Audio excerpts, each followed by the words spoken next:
का ही होना चाहिए और बक्सर का ही लाल बक्सर का विकास कर सकता है। बाहर के लोगों का बक्सर स्वीकार नहीं करेगा। माँ का आयोजन हुआ था दुर्गा माता का सबसे बड़ा, और यहाँ पे जब हमने मांग उठाया कि मीट की दुकानें बंद होनी चाहिए तो लोगों ने बंद किया, प्रशासन जागा। सरकार से यही अनुरोध है कि साहब अब तो कम से कम हमारे बक्सर के लिए कुछ दे दीजिए, अब बक्सर के लिए कुछ कीजिए। आप एयरपोर्ट बन गया, हमारे बक्सर को भी तो एयरपोर्ट दे दीजिए। और यहाँ भी हम कहते हैं कि एयरपोर्ट बनना चाहिए। आप देखिए बगल में छपरा में एयरपोर्ट बन गया, हर जगह एयरपोर्ट बन गया, लेकिन बक्सर पर्यटन का इतना बड़ा धरोहर होने के बावजूद भी बक्सर को वो मान मर्यादा क्यों नहीं मिल रहा है। नमस्कार, आप देखना शुरू कर चुके हैं लाइव सिटीज को। मैं नाम अभिषेक है। बक्सर में सनातन सभा कार्यक्रम में बड़ा ऐलान हुआ है। मंच से राजकुमार चौबे ने साफ साफ कह दिया है बक्सर में एयरपोर्ट बनना चाहिए, बक्सर में काम होना चाहिए और कई मांगे उठाई हैं। नेताओं को भी कटघरे में खड़ा कर दिया है और बड़ी बातें कही हैं। क्या कुछ कह रहे हैं विश्वामित्र सेना के राष्ट्रीय संयोजक राजकुमार चौबे, पहले आप वो सुनिए। समझने में, रामायण देखने में, भगवान राम का चरित्र सुनने में, अभी सुन रहे हैं कि एक कल या परसों में उद्घाटन हुआ है उसका लाइट एंड साउंड का। जो उद्घाटन करने वाले लोग थे, इसके पहले करना चाहिए। जब आप सरकार में थे, मंत्री में थे, तो आपको करना चाहिए। आपने नहीं किया, इसलिए नहीं किया कि अब समय आ गया है, अब खलबली मच गया है, नेताओं में खलबली मच गया है। और हमेशा एक बात कहते हैं, एक बात ध्यान रखिए मेरे भाइयों, आप हमेशा यदि बाहरी को नहीं हटाइएगा और बाहरी के खिलाफ नहीं लड़िएगा, भले वो हमारा पड़ोसी जिला हो, चाहे कहीं का भी हो, बक्सर का ही होना चाहिए और बक्सर का ही लाल बक्सर का विकास कर सकता है। बाहर के लोगों का बक्सर स्वीकार नहीं करेगा।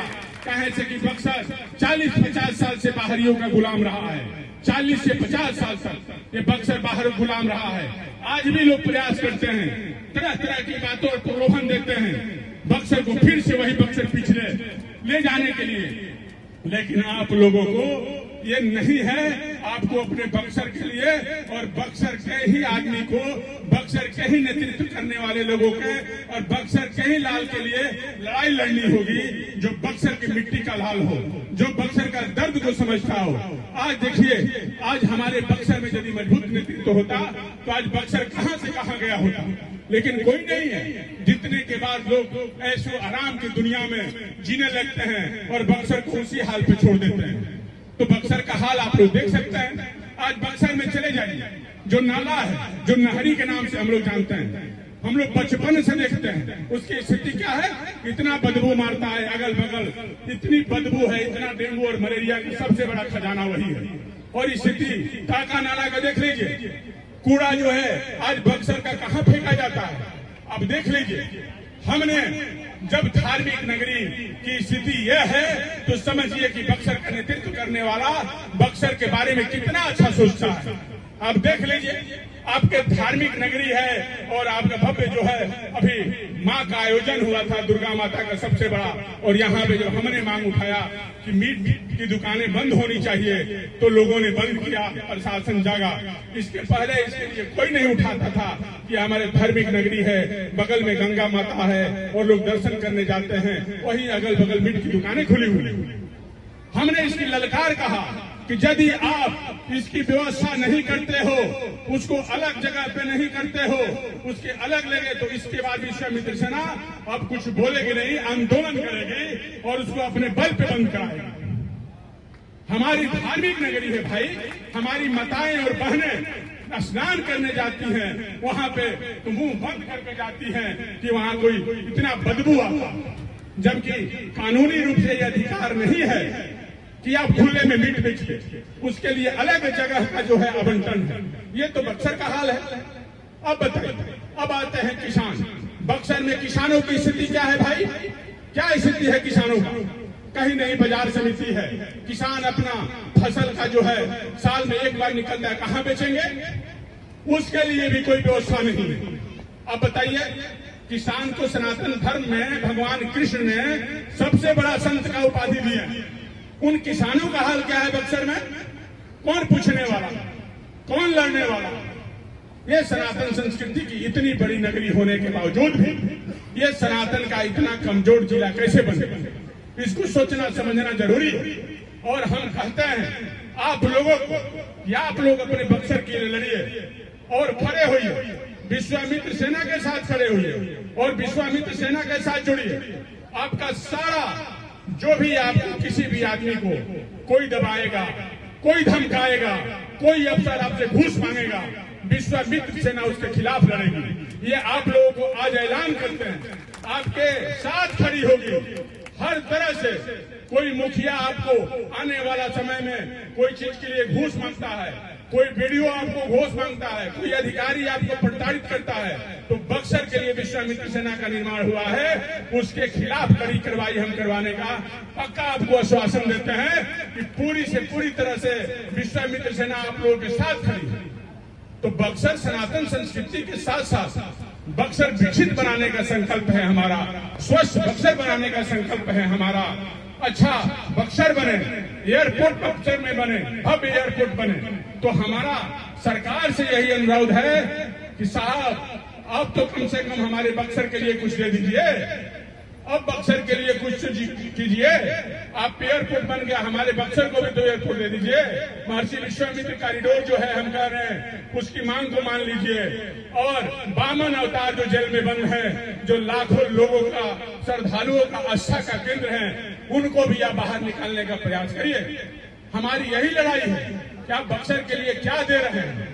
तो विकसित बक्सर बनाने का संकल्प इसीलिए आज विश्वामित्र सेना और इतना भव्य आयोजन कराई है, इसके लिए हम आप लोगों को अभिनंदन और स्वागत करते हैं। और हम ये कहते हैं कि आज हम आपके प्रति बहुत आभार प्रकट करते हैं कि आप लोग विश्वामित्र सेना के इतने बड़े संकल्प जो सफल बनाने में आपका सहयोग प्रदान हुआ, उसके लिए विश्वामित्र सेना के तरफ से जितने कार्यकर्ता हैं हमारे, और हम राष्ट्रीय संयोजक आपको प्रणाम करते हैं और नमस्कार करते हैं। और एक बार आप लोग फिर से बोलिए जय। हम सबको, आप लोग सबको अभिनंदन और स्वागत करते हैं। जितनी हमारी माताएं और बहनें बैठी हुई हैं, सबको प्रणाम और नमस्कार है। आज हम आपको ये कहना चाह रहे हैं कि बक्सर आज सबसे पिछड़ा हुआ क्यों है। बक्सर सनातन संस्कृति का इतना बड़ा धरोहर होने के बावजूद बक्सर इतना पिछड़ा हुआ क्यों है। आज बक्सर विकसित क्यों नहीं हुआ। बक्सर विकसित इसलिए नहीं हुआ कि बक्सर का कोई पूछने वाला नहीं था, बक्सर का कोई हाल चाल जानने वाला नहीं था। आज बक्सर अयोध्या, काशी और वृंदावन की तरह यह भी सबसे बड़ा धर्म की नगरी है, लेकिन आज इसको सबसे पिछड़ा हुआ जिला में बिहार को गिना जाता है। गंगा के किनारे बसने वाला सबसे सुंदर शहर है, इसके बावजूद भी बक्सर पिछड़ा हुआ क्यों है। बक्सर की लड़ाई विश्वामित्र सेना लड़ रही है क्योंकि हम बक्सर के हैं, हम इस घर के हैं, हमको दर्द है, हम इस परिवार के हैं, इसलिए हमको दर्द है। आज इस मंच पे जितने लोग हमारे उपस्थित हैं, हमारे बड़े अभिभावक, बुजुर्ग, युवा साथी, सब विश्वामित्र सेना के साथ कंधा में कंधा मिलाकर मेरे साथ खड़े हुए हैं, इसलिए कि सबको दर्द है अपने बक्सर के लिए। और सब आज संकल्प लिए हैं कि विश्वामित्र सेना के साथ बक्सर को विकसित बनाना है। और सबको आज एक बात और कहना चाह रहे हैं कि आप सबको समझना चाहिए कि बक्सर है क्या। ये सारे लोगों को, सब लोग आ जाइए, युवा साथी जितने हैं, आज सबके लिए हम बात करना चाहते हैं। बक्सर वो धार्मिक नगरी है जहां भगवान राम का कर्म स्थली और शिक्षा स्थली दोनों रहा है, जहां वामन अवतार हुआ। सारे सनातन में वामन अवतार की चर्चा है, वो धरती बक्सर है, जहां सनातन संस्कृति की सबसे बड़ी धरोहर बक्सर है, जहां माता अहिल्या का उद्धार हुआ भगवान के, प्रभु श्री राम के चरण कमलों के द्वारा। वो धरती बक्सर है, वो धरती है जहां भगवान च्यवन ऋषि, जो महर्षि च्यवन ऋषि हैं, उनके द्वारा च्यवनप्राश का निर्माण किया गया। भगवान राम और तड़का का युद्ध यही हुआ, जहां भगवान राम को पराक्रम बनाने का, मर्यादा पुरुषोत्तम बनाने का जिसको आज आशीर्वाद मिला, वो धरती बक्सर है। बक्सर का इतिहास इतना पुराना होने के बावजूद भी बक्सर को वो सनातन संस्कृति की वो धरोहर, वो गरिमा प्रदान नहीं हुआ। इसलिए प्रदान नहीं हुआ कि बक्सर में हमेशा बाहरी राज करते आए, हमेशा बाहर के लोग आए, बक्सर को लूटते रहे, बक्सर को खोखला कर दिए, बक्सर को चरगाह बना दिए। हम लोगों को ये लोग बक्सर को जिस तरह से लूटे हैं, आज बक्सर इसी के चलते सबसे कमजोर है। हमारा बक्सर सबसे विकसित जिला बन सकता है बिहार का पर्यटन के दृष्टि से। हमारा मांग यही था कि हमारा बक्सर को विकसित बनाइए, बनारस के तर्ज पे, अयोध्या के तर्ज पे, वृंदावन के तर्ज पे। बक्सर का इतिहास सतयुग में भी रहा है, त्रेता युग में भी रहा है और कलयुग में भी रहा है और आज कलयुग चल भी रहा है।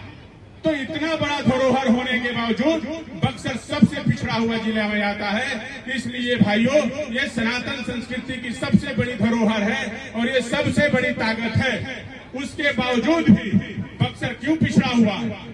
हमने पिछले महीने माननीय प्रधानमंत्री जी को मैंने एक लेटर लिखा, कहा कि भाई हमारे विकसित बक्सर कैसे बनाना है, हमारे बक्सर विकसित बनाने के लिए सनातन संस्कृति की धरोहर के लिए मैंने माननीय प्रधानमंत्री जी को लेटर लिखा कि आप हमको बक्सर को आध्यात्मिक राजधानी का दर्जा प्रदान कीजिए। बिहार का गौरव है बक्सर और देश दुनिया में बक्सर का स्थान है। आज बक्सर में विश्वामित्र यदि पार्क का निर्माण हुआ है तो उसका भी देन विश्वामित्र सेना की है। महर्षि विश्वामित्र कॉरिडोर बनाने की हम बात करते हैं, इसलिए बात करते हैं कि जितना हमारा बक्सर का धार्मिक धरोहर है उसको एक जगह दिखाया जाए कि हमारे बाहर से जब लोग आए, जो अयोध्या आए, जो काशी आए, वो बक्सर में भी आए कि भाई बक्सर का इतिहास इतना पुराना होने के बावजूद भी बक्सर के लोग क्यों इतने पिछड़े हुए हैं। बक्सर का एक एक बच्चा आज रोजगार के लिए बाहर जाता है, लेकिन हमारा बक्सर को धार्मिक स्थान और धार्मिक पर्यटन का स्थान बक्सर को मिल जाएगा तो कोई भी एक बक्सरवासी बाहर नहीं जाएगा। और यहाँ भी हम कहते हैं कि एयरपोर्ट बनना चाहिए। आप देखिए बगल में छपरा में एयरपोर्ट बन गया, हर जगह एयरपोर्ट बन गया, लेकिन बक्सर पर्यटन का इतना बड़ा धरोहर होने के बावजूद भी बक्सर को वो मान मर्यादा क्यों नहीं मिल रहा है, क्यों नहीं मिल रहा है? बार बार बक्सर को ठगा जा रहा है। आप सीतामढ़ी में माता सीता का इतना भव्य मंदिर बना, क्या भगवान प्रभु श्री राम का युवा काल का भव्य मंदिर नहीं बनना चाहिए? जहां भगवान राम को मर्यादा पुरुषोत्तम की उपाधि मिली, क्या वो बक्सर की धरती को नहीं मिलना चाहिए? जहां भगवान का शिक्षा असली रहा, उनको बक्सर को ये धार्मिक स्थान जो दुनिया में आज धार्मिक नगरी के रूप में जाना जाता है और सनातन के सबसे बड़ा शहर है, क्या उसको नहीं मिलना चाहिए? आज बक्सर में हमारे जितने युवा हैं, आज सब बेरोजगारी के कारण यह है कि यहाँ के लोगों ने ध्यान नहीं दिया। आज बक्सर को लोगों ने ध्यान दिया होता, आज विकास किया होता, तो आज काशी के तर्ज पे बक्सर भी विकसित हुआ होता। आज एक एक भाई को किसी को वो बाहर जाने की जरूरत नहीं था, आज सबको मिलता। आप काशी में जाइए, हम बार बार कहते हैं, आप देखिए वहाँ पे एक जो है वहाँ रिक्शा चलाने वाले से लेके, पान बेचने वाले से लेके, हर तरह का बिजनेस और धंधा करने वाले से लेके सबको कितना भव्य रोजगार मिला हुआ है। सबके बच्चे जो है अच्छे स्कूल में अच्छे एजुकेशन लेते हैं, लेकिन बक्सर वही धरती है, वही गंगा के किनारे बसने वाला सबसे पुराना धार्मिक शहर है। काशी से भी पुराना इतिहास है, अयोध्या से भी पुराना इतिहास है। यहीं से रक्षा बंधन का भी शुरुआत हुआ है, सारे देवताओं की भी उत्पत्ति बक्सर से हुआ है। यो धरती बक्सर है, सनातन संस्कृति की सबसे हिंदुस्तान का पुराना धरोहर बक्सर है और वो धरती भी बक्सर है। हम विकसित बक्सर बनाने की बात करते हैं, बक्सर को विकसित बनाना है, शिक्षित बनाना है और स्वस्थ बक्सर भी बनाना है। कैसे बनाएंगे? हमारे पर्यटन को बक्सर का मान मर्यादा दे दो, हमारा अधिकार बक्सर का दे दो, जिसके लिए बक्सर जाना जाता है। बक्सर अपने आप विकसित कर जाएगा, हमारे बक्सर के लोगों को बाहर नहीं जाना पड़ेगा, किसी को भी नहीं जाना पड़ेगा, हर व्यक्ति को रोजगार मिलेगा। और ये विश्वामित्र सेना संकल्प लिया है कि जब बक्सर को विकसित नहीं बना देंगे, बक्सर को शिक्षित नहीं बना देंगे तब तक ये संकल्प खत्म होने वाला नहीं है। और बक्सर सनातन संस्कृति की लड़ाई हमेशा लड़ती रहेगी और ये संकल्प लिए हैं हम। और पूरा बिहार में लड़ेगी अब विश्वामित्र सेना सनातन संस्कृति की लड़ाई और उसको जगाने का प्रयास करेगी। सनातन संस्कृति में वो ताकत है भाई कि देखना है तो आप अयोध्या, काशी, वृंदावन तक चले जाइए, यहाँ तक कि उत्तराखंड चले जाइए जहाँ सबसे बड़ा पहाड़ी क्षेत्र है, वहाँ भी देखिए टूरिज्म केवल सनातन के बल पर टूरिज्म चल रहा है। वहाँ लाखों लोग दर्शन करने जाते हैं। केदारनाथ चले जाइए, बद्रीनाथ चले जाइए।